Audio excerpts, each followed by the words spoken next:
بە خێراتێکی گەرمی برانی یەکگرتووی ئیسلامیمان کرد و دەکەین. ئێمە گفتوگۆکانمان سەبارەت بە هەنگاوەکان بوو، هەنگاوەکانی کورد بۆ بەغدا ڕێککەوتین ئەگەر کورد بکرێ هەمووان بەیەکەوە لەسەر نەخشە ڕێگایەک لەسەر وەرەقەیەکی عەمەل کە باز لە مافە یاسایی و دەستوری مافەکانی گەلی کوردستان و هەرێمی کوردستان بکە ڕێککەوین، ئێمە بەڕاستی ئەومان بەلاوە پەسەندترە. و ئەگەر برادەرانی پارتی یەکێتی کە دیارە سەردانی ئەوانیان کردو سەردانی ئێمەش دەکەن ئەمڕۆ، ئەگەر بەڕاستی ڕێک نەکەوین و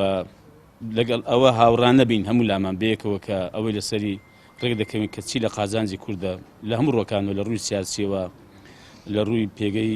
دەستوریەوە، لە ڕووی یاساییەوە، لە ڕووی مافەکانی گەلی کوردەوە، ئێمە کاتەی ناسار دەبین بەسمی لەسەر ئەمەش ڕێکچین، ناسار دەبین ڕێگایشکە بگرینە بەر ئەویش ئەوەی لایەنەکانی دەرەوەی پارتی یەکێتی بین لەسەر وەرەقەیەکی عەمەل ڕێککەوین و ئێمەش بەڕاستی بەرگری لەو دەنگ و لەو خەڵک و جەماوەرەمانەمان بکەین کە پشتیوانی پشتگیری ئێمەیان کردووە. وەکو بەڕێزیشان باسی کرد، گفتوگۆمان کرد لەسەر ئەوەی کە لایەنە براوەکانی هەڵبژاردننی ئەنجومەنی نوێنەرانی عێراق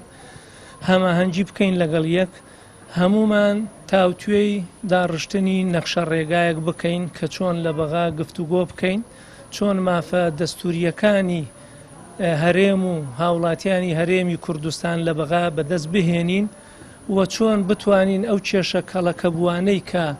لە نێوان هەرێمی کوردستان و بەغدا هەیە بەیەکەوە چارەسەریان بکەین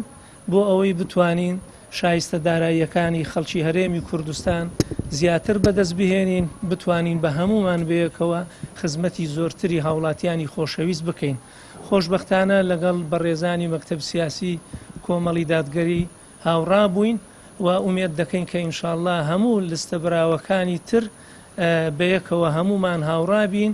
و لە زووترین کادا کۆبوونەوەیەک لەسەر ئاستی مەکتەبی سیاسی ئەنجام بدەین، لەوێدا بتوانین بە هەمومان نەخشە ڕێگایەک دابنین، بەیەکەوە هەمومان بچینە بەغدا، چونکە ئێمە تاوەکو بەیەکەوە بین بەهێزتر دەبین